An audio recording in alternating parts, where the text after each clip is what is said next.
Tumpang Ilonggo. Please subscribe Subscribe and like. and share.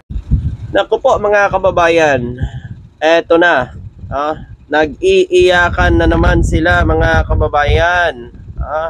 Umiiyak na si Senador Bato de la Rosa. Dahil mga kababayan, nandito na ang ICC dito sa bansa natin at nag-iimbestiga na. At ayon pa nga, may warrant of arrest na. Naku po mga kababayan, eto na ang sinasabi ba nila na di umano'y wala silang paglabag sa karapatan pang tao nung war on drugs nila. Ito na siguro din ang sinasabi na kapag may ginawa kang mali, may babalik sa'yo mga kababayan. So baka ito na yon. Ngayon, iyak-iyak sila. Ngayon, sisisihin nila si PBBM sa kagagawan nila. Ngayon, parang si PBBM pa ngayon ang mali, mga kababayan. Dahil sa pagpasok dito ng ICC, sino ba naman nagpa-implement ng war on drugs na yun? Si PBBM ba? Bakit parang si PBBM ngayon ang sinisisi nila? Dahil sa kagustuhan nyo rin, napatalsikin ng ating mahal na Pangulo, tama na lang din siguro na papasukin ni PBBM ang ICC dito sa bansa, mga kababayan. Natatandaan natin na hindi pagbabawalan ng DOJ ang warrant of arrest laban sa mga suspect sa kasong war on drugs ng ICC. Diba? Hindi yan hahadlangan ng DOJ. Hindi kayang harangin ng gobyerno, mga kababayan. Hindi naman makikipagtulungan. Lalo na ang kapulisan, NBI, sinabi rin yan ni PBBM, mga kababayan. Hayaan lang sila mag-imbestiga dito, mga kababayan. Nasa kanila na yan.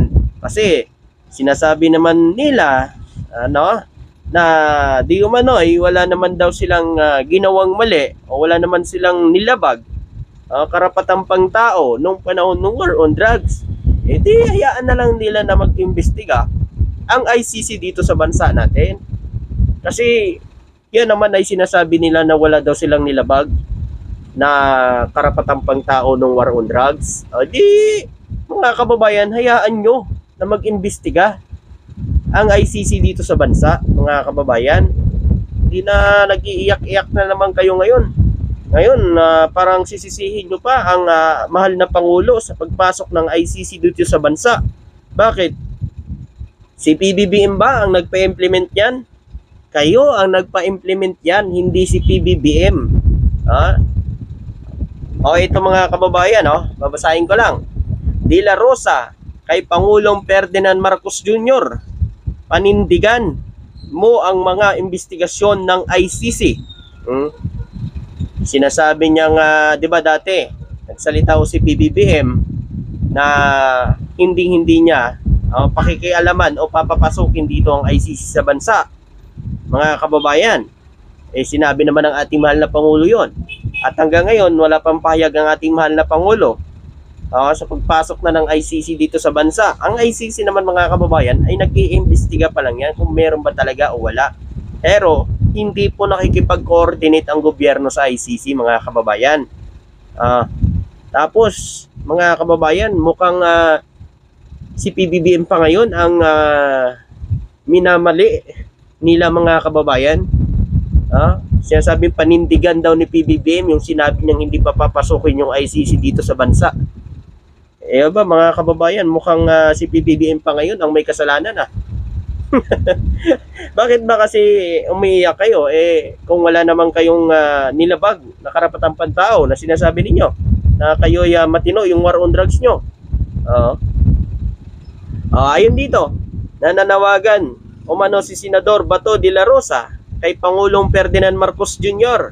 nitong Sabado na magkakaroon na tiyak na paninindigan sa ngalan ng gobyerno sa gitna ng mga kamakailang pag-unlad sa mga investigasyon o International Criminal Court sa war on drugs.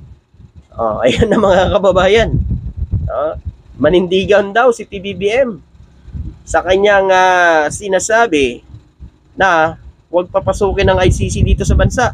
So wala naman sinasabi si PBBM na papasukin na dito ang ICC sa bansa. Narinig nyo ba na nagsalita si PBBM, mga kababayan? Ayon pa dito mga kababayan, kay De La Rosa, inaasahan naman niya na manaig ang mga salita ng Pangulo at sana'y linisin niya kung ano ang paninindigan ng gobyerno. Dagdag pa umano ni Bato rito. Nako mga kababayan, BBM pa ngayon yung may kasalanan. Sila naman ang gumawa nito. Mga kababayan, manindigan daw si PBBM. Manindigan din kayo. Kung talagang wala kayong kasalanan, hayaan nyo yan. Kung wala kayong ginawang mali ng war on drugs na yan, di hayaan yung mga imbestigahan yan. Mahiya kayo sa taong bayan. Mahiya kayo sa ginawa ninyong war on drugs na yun. Kung wala talaga kayong nilabag na karapatang pantao noon, hayaan nyo yung ICC dito. Hayaan nyo na mag-imbestiga. Kung ako kay PBBM, papasukin ko pa yan. Ipinapakita lang ho nila, mga kababayan, na talagang may ginawa silang mali noon nung war on drugs na yun, mga kababayan. Ayon pa dito mga kababayan, kinumpirma rin ni Guevara na humingi ng tulong ang ICC prosecutor na si Karim Khan sa gobyerno noong Hulyo para makampanayam ang mga dati at kasalukuyan matataas na opisyal ng pulisya na sinasabing sangkot sa pagkamatay ng libu-libong tao sa tinatawag noong bilang Oplan Tokhang. Yun 'di ba yung dati Oplan Tokhang na yan? Yun nga lang kasi mga kababayan, maganda rin sana yun, kaso lang kasi meron mga nadamay na mga inosente at hindi lang yan mga kababayan. Kahit gaano kasama yung tao, may pagkakataon talaga na magbago, mga kababayan. Alam naman natin na lahat tayo may pagkakamali. Huwag kayong magmalinis. Lahat tayo may ginagawang mali. Mga kababayan. Kaya, may pagkakataon para pa magbago, mga kababayan. Tingnan yung ginagawa ngayon ni PBBM, di ba? Tingnan nyo ngayon, si PBBM nagpapatubad na paghuli ng mga illegal na ginagawa dito sa bansa. Tulad ng mga illegal na droga na yan mga kababayan na pwede naman pahuliin na walang nangyayaring patayan. 'Di ba? Tuloy pa rin naman ang kontra-droga ni PBBM. Yun nga lang kasi hindi niya inaabuso ang karapatang pantao ng mga Pilipino. Kasi ang ating mahal na Pangulo iniisip ang kapakanan ng mga Pilipino. Hindi katulad dati, bahala ka dyan. Hindi naman ako pure Pilipino. Ako'y may hati. Di ba? Kaya walang pakialam sa kapwa Pilipino. Kung talagang Pilipino siya. Di ba? Ito, pakinggan nyo naman yung paliwanag ni Sir Abby dito mga kababayan.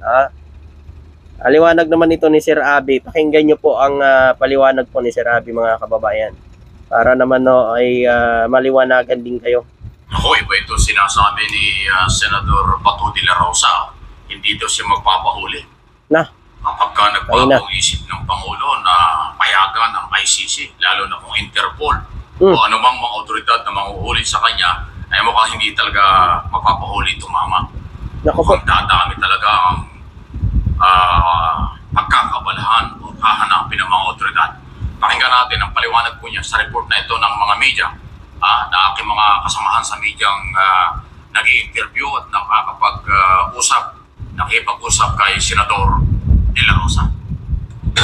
Sakaling magbago ang posisyon ng Malacanang at papasukin ang tuluyan ng mga investigador ng International Criminal Court kaugnay ng investigasyon sa Duterte Drug War, makakaramdam daw ng pagtatraidor. Senador Bato de la Rosa mula kay Pangulong Bongbong Marcos. Ako mga kababayan, ano ba ang pagtatraidor doon mga kababayan? Ano bang pagtatraidor doon? May nakita ba kayo? Mali ba na pumasok yung ICC dito sa bansa? Sinasabi naman nila wala silang ginawang mali noong panahon nila, di ba? Yung war on drugs na yan. Ba't sila natatakot? Tapos sabihan pa nilang pagtatraidor na yan. Anong pagtatraidor doon mga kababayan? Mali ba na mabigyan ng hustisya yung mga kababayan natin na namatay noon?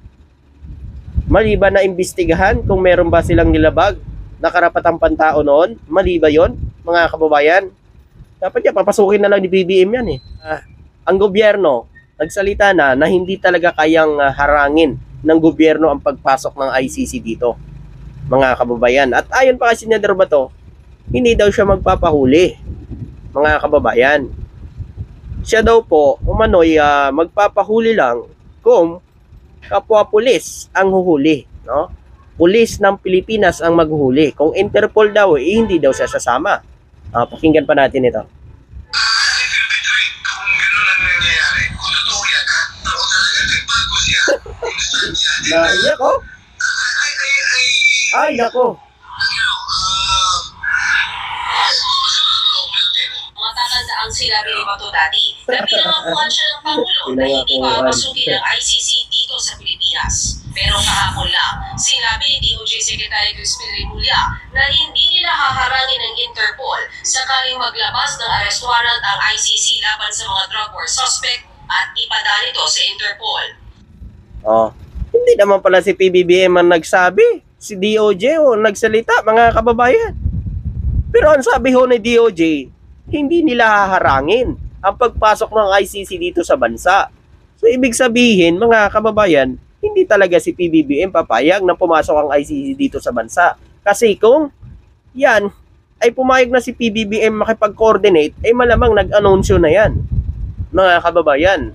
Ngayon, ang ano dyan, mga kababayan, hindi talaga kayang harangin ng gobyerno ang ICC. Kaya humihingi ng tulong ang ICC kung sino ang mga sangkot nung panahon ng war on drugs na yan para maimbestigahan, mga kababayan. Kabilang na nga dyan si Senador Bato de la Rosa, tsaka si PNP Chief Albalialde, mga kababayan. Maraming salamat po at magandang araw po sa inyo lahat. Thank you po.